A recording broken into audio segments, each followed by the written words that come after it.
Përshëndetje miq të dashur. O fabre me fort ma deklason Hysni Berishën, i shishtari luftës çlirimtare të Kosovës, Hafer Hoxha. Mas fjalimit dje që e postova një video që e ka majtë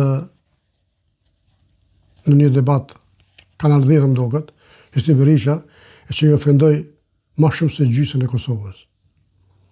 Shkojmë të ngojmë, lutëm, se çfarë kritike prej Amerikës e ka thonë ish ushtari i UÇK-s. Pik për pik. Shkojmë me që lutëm. Ushtari i Ushtrisë Çlirimtare të Kosovës, Hafer Hoxha, ka reaguar sot ndaj deklaratave dhe qëndrimeve të Hysni Berishës, duke shprehur shqetësim për ndryshimet radikale në orientimin e tij politik. Me një reagim të gjatë në Facebook, Hoxha thekson se Berisha po përdor gjuhë përçarëse dhe etiketa ideologjike që mund të rrezikojnë stabilitetin e vendit, duke ndarë qytetarët në patriot dhe jo patriot. Hoxha argumenton se historia e UÇK-s nuk mund të interpretohet me logjik partijake dhe thekson rëndësinë e respektit për institucionet dhe sakrificën kolektive.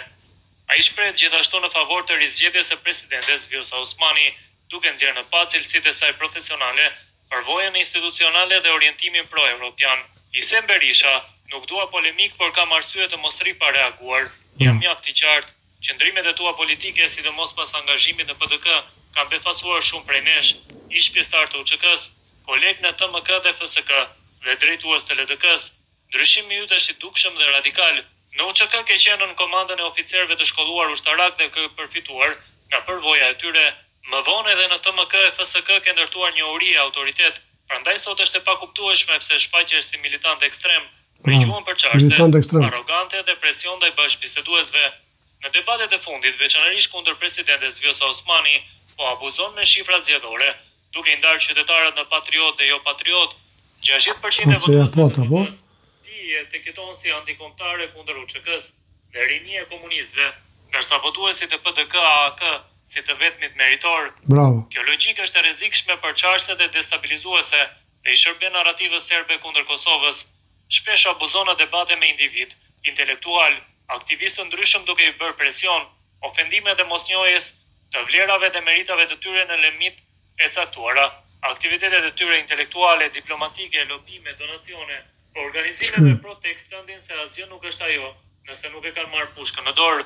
Nëse kjo logjik vlen, atëherë çfarë do të thuash për dhjetra komandant dhe oficer të UÇK-s, që ishin të shkolluar në akademitë ushtarake të ish APJ-s. Të gjitha ata, sipas rregullave të kohës, ishin antar të lidhjes komuniste të APJ-s, përfshirë edhe komandantët që të kanë komanduar ty. Kemi diku 110 deri në 120 e pror ushtarak shqiptar në UÇK, ku asnjëri nga ne nuk kemi mund të diplomojmë pa u bërë antar të lidhjes komuniste në APJ, qoftë ajo 2-3 ditë para diplomimit, që zakonisht ndodhen me ne shqiptarët, ku po i rendit ti këta ushtarak, shumë nga ta dëshmor, ku po i rendit familje dhe fëmijët e tyre, në anën e Vjosës, e Albinit apo diku tjetër. Pasi anën tënde nuk mund të them, sepse askush nuk e kemi tani më të qartë. Pra kjo tezë nuk qëndron. Historia e UÇK-s nuk ndahet me matematikë partijake dhe as me etiketime ideologjike. Kosova nuk ndërtohet me përçarje, por me respekt për të vërtetën, për institucionet dhe sakrificën kolektive. A ndëgjove Hysni Berisha, kush ka luftu për atë vend, kush ka luftu me zemër, e jo me përfitu.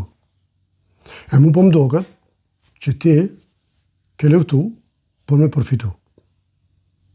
Sepse nuk ka mundësi me konë kaq arrogant, me konë kaq mashtrus, mi da njerëz kush ka luftu e kush ka luftu, këta veç të ebon.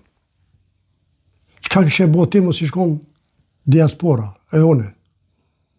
Qa kështë e bo? Kush na majtje me buk, me armë? Miq, Zotë na rujt për njerëzve të qi. Miq të dashur, ju dua shumë, natën e mirë, kjo është video e radhës. Mirë pafshim video tjera.